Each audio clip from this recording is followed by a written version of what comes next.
it is just that there are people trying to paint the person of President William Ruto as a murderer, a man who has never been accused for murder with any evidence in Kenya since I ever got to know him.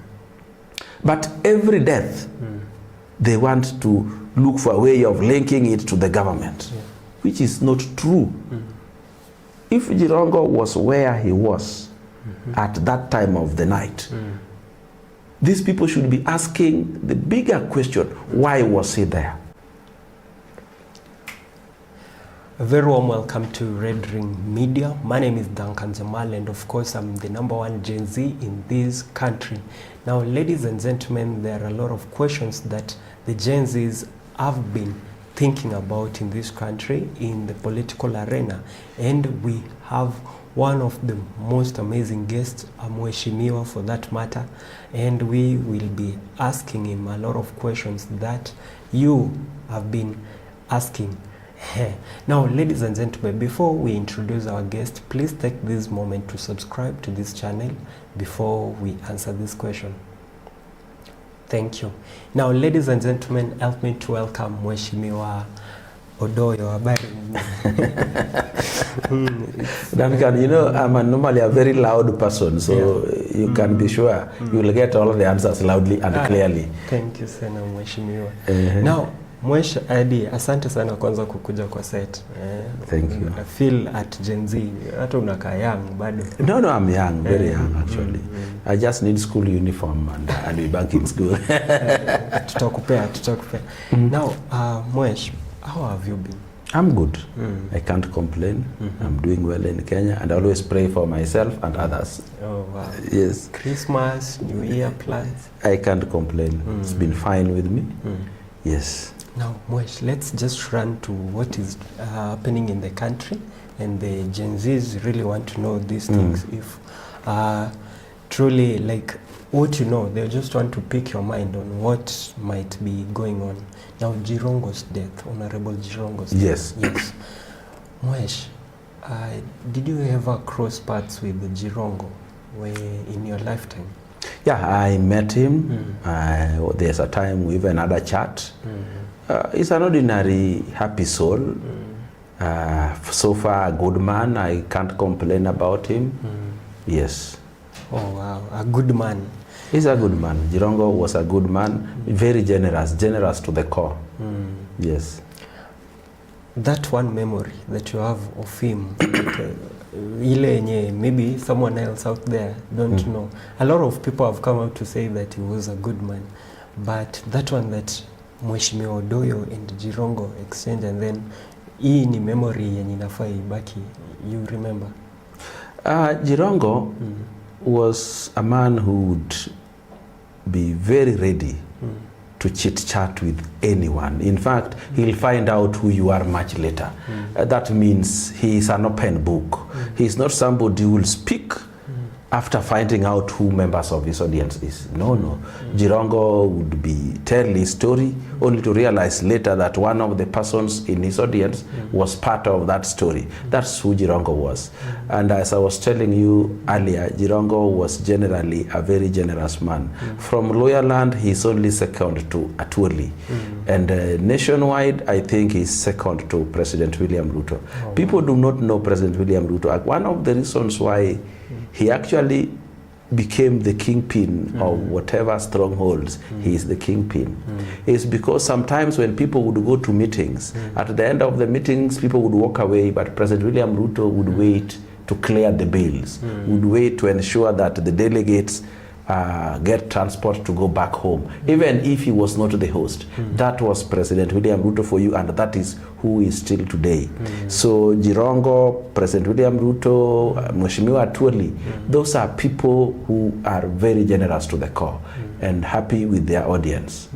Yes. Now, Mwesh, there was this week, we've seen a lot of clips running around. There was one in which Mheshimiwa Jirongo was addressing the current president and telling him to make things right with the Western people. Do you think there was some kind of something that the president needed to do according to Jirongo's perspective? Now let's look at it this way. There are statements which are largely political statements. Political statements are not necessarily statements of facts. Political statements are largely statements which are meant to change the way we think, to change society, to make people think in a certain way. They are largely propaganda. So sometimes even the timing of making them is not necessarily a good timing. It's a timing that is meant to serve a specific outcome. So when Jirongo said that, he said it because he was on the other side of the political divide, and there is something he wanted to achieve by making such a statement. So I would not take political statements seriously when people make them and use them as facts to be used in the future. Now, before we delve deeper into Mheshimiwa Jirongo's death, we saw a clip there back in 2022 when we were going towards the election.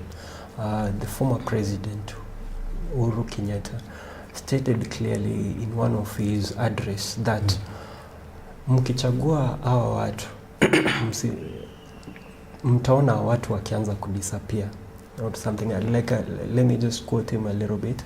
I'll find that clip and then I'll put it. Is okay. The public understands that he would make such statements during that time. You remember the first ever anti-Ruto statement President Uhuru Kenyatta made when he was president was yeye ni mtu wa kutangatanga. And that time he was saying President William Ruto alikuwa akitangatanga, then he was deputy. He was actually launching development projects on behalf of the president and inspecting them because he felt part of the then government and he had to make sure services were delivered to the people. Nevertheless, President Uhuru Kenyatta was talking then as an opponent of President William Ruto, trying to decampaign President William Ruto so that the Azimio candidate Raila Odinga would be elected. That is why Uhuru Kenyatta was making such statements. But they were not statements of facts. He did not tell us why. He did not give us evidence that has made him conclude that that would happen. In fact, at that point of time, we must say it was Uhuru Kenyatta who had no moral authority to say anything like that because you are collecting bodies of Kenyans from River Yala. Bodies that even to date, we are not clear who they were and why they were murdered and thrown to the fish to eat them. So that President Uhuru Kenyatta was the reigning president of the Republic of Kenya. So my audience, I want them to understand, do not take politicians seriously, especially when they are talking against a well-known opponent of theirs. They will never talk facts, they will never say the truth. Even the timing of their statements will be such that it sways the thinking of people. Okay. Now, let's go back to now the current issue. There were some allegations that Mheshimiwa Jirongo was murdered, was assassinated. To you, as Mheshimiwa, like to whatever you understand by this statement, do you think that Mheshimiwa Jirongo was assassinated? First of all, I would want to wonder what would be the motive of assassinating Jirongo by whoever would want to do it.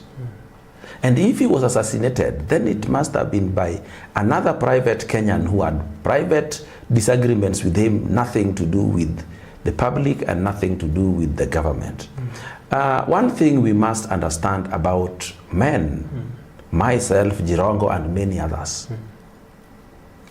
If you see us in those places you don't expect us in at such time in the night, and we are alone when we could easily have been with a bodyguard or a driver or an aide or a friend, then we must be after some mischief. And such mischief can lead to anyone's death. And that mischief is not necessarily what we are doing there. It is sometimes also what makes us go there. First of all, nobody is questioning why Jirongo was on the highway in those places at that point in time in the wee hours of the night. Nobody is finding a problem with that. But they are still finding a problem with Jirongo's death. First of all, the car Jirongo was using was not his, it was a friend's, a female friend's. That should have been worrying more than anything else. Why are they not talking that the owner of the car be looked for and explained? And what is more shocking, somebody is saying there was some pro box that was trailing Jirongo. Yes. There is no video where that car is shown on the tail of Jirongo's Mercedes. It is only that there is a video showing Jirongo's car getting into the petrol station. There is another one showing that pro box getting into the petrol station. But the timings, we are not being told how far apart they were when they were getting there. How close. And if they interacted while at the station. And I don't think that petrol station was only meant for Jirongo, no other vehicle should go in. What I am seeing here, every death in Kenya today, they are looking for ways of telling the public that this is an assassination committed by the government. Even Raila Odinga, we were being told that Raila Odinga was assassinated, he died in Kenya, then was taken to India, then was brought back. And then you ask yourself one question. How would a human body cargo pass immigration in India? How would they pass with a dead body into India without notice? How would that happen? If it was a conspiracy, so are they telling us that this was a conspiracy including the government of India, the family of Raila Odinga, the personal doctor, the bodyguard, and everybody else was around Raila Odinga was a co-conspirator into these things. Then, who was this conspiracy against? If everybody is in it, the family, the bodyguard, the friends, the personal doctor, the government of India, the government of Kenya, the Kenyan hospitals, how is even possible? And even within those entities that I've enumerated, there must be people within them who would not agree with such conspiracy, who would not agree with such an arrangement. So it is just that there are people trying to paint the person of President William Ruto as a murderer. A man who has never been accused for murder with any evidence in Kenya since I ever got to know him. But every death, they want to look for a way of linking it to the government, which is not true. If Jirongo was where he was at that time of the night, these people should be asking the bigger question, why was he there? And alone. Was he drunk? Even if he was not drunk with alcohol, to be in that place at that point at night alone, it means something was not right with his thinking and reasoning and state of mind. And that is why he could easily, out of absence of mind, get into the way of an oncoming bus. I've even had people saying that bus, none of the passengers have written a statement of how it happened. If you are in a bus at 3 a.m., even if you are not asleep, you are definitely not having your window outside to see which other vehicles are bypassing the bus. It is not possible that anybody, even if all of them were carrying their mobile phones in their hands, camera ready, to record that accident, unless they knew when we reach this place an accident will occur, I want to capture it. And what about your own life?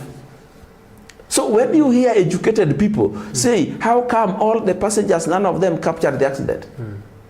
Even the ones that happened in the day is rarely captured by onlookers. They are only captured by CCTVs placed there. And if it is captured by an onlooker, he must have been one who was recording anyway. So to say that the passengers could have recorded is to get it all wrong, is to play with our minds.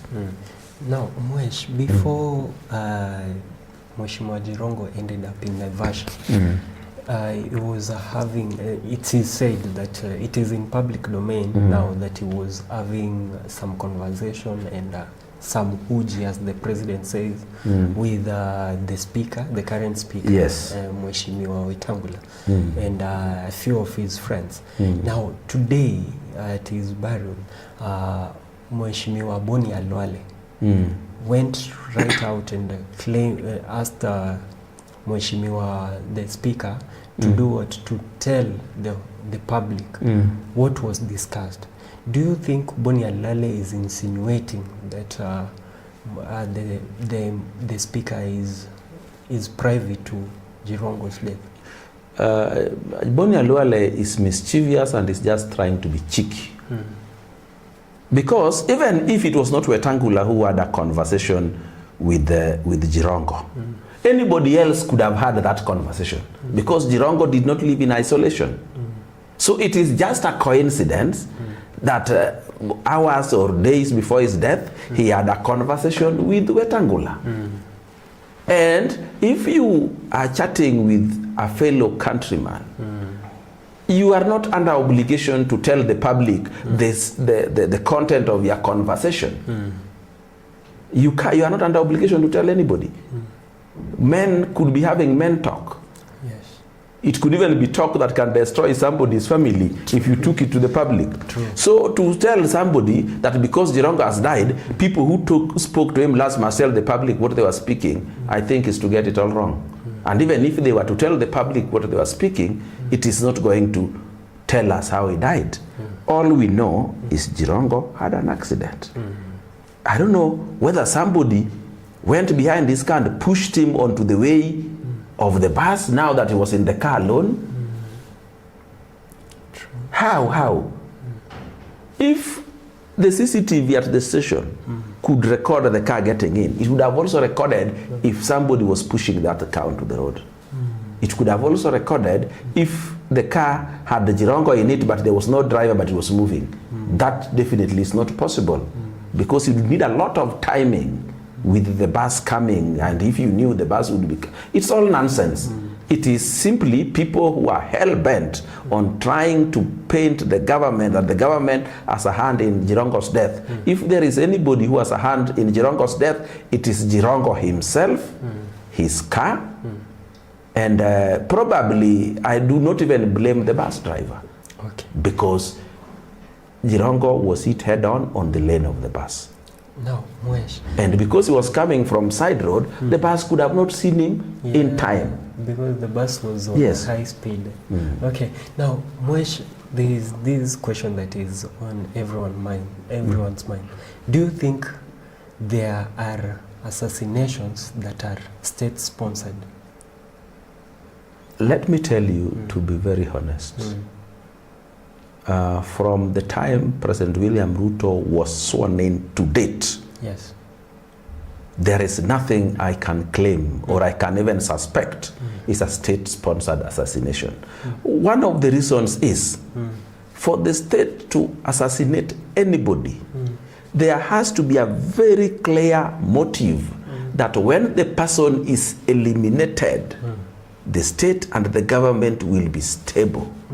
No government can assassinate somebody just for even insulting anybody seen in the government. That such things don't happen. They even stopped with I don't know who, Kenyatta maybe.